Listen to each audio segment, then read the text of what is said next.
Close autoplay show thumbnails show captions last slide next slide Indianapolis. The Big Ten's last Final Four hope is also its best one. No. 1 seed Michigan took every gutsy punch no. 8 LSU had Monday night, in an end-to-end 86-78 win that ensured the nation's oldest conference would not be shut out of the Sweet 16.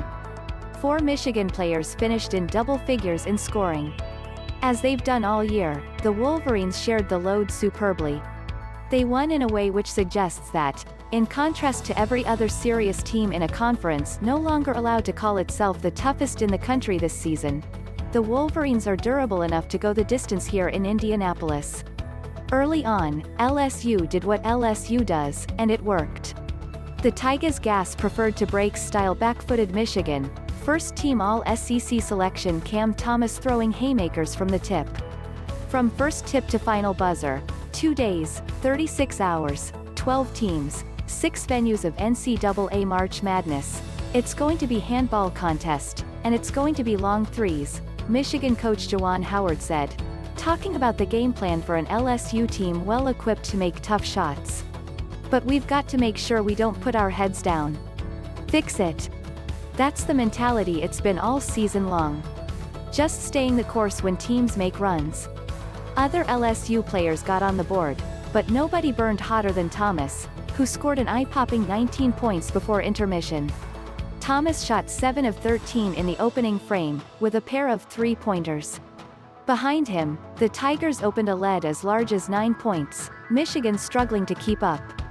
Still, even without injured forward Isaiah Livers, the Wolverines remain the same patient, balanced, ruthless, efficient team they've been all year, at both ends of the floor. LSU started missing shots, with just 1 field goal in the last 4 minutes of the first half. Michigan defended tough and moved the ball. Making their size advantage work down low, the Wolverines pushed ahead by 1 at halftime. After the intermission, LSU refused to go away, but so did Eli Brooks. LSU's Javonte picked up the scoring load from Thomas, pouring in 18 points after halftime and 27 overall.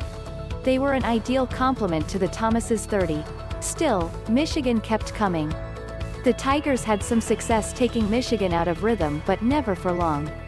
Behind hot shooting from Brooks, 21 points, and Chaundee Brown, 21 points, the Wolverines threw a 9-0 run into LSU, erasing the Tigers' momentum and surging ahead once more. The game pulsed back and forth like this, against a backdrop of navies and purples both trimmed in gold. Lucas Oil Stadium knew it was being treated to one of the best games of the second round, and it didn't take that for granted.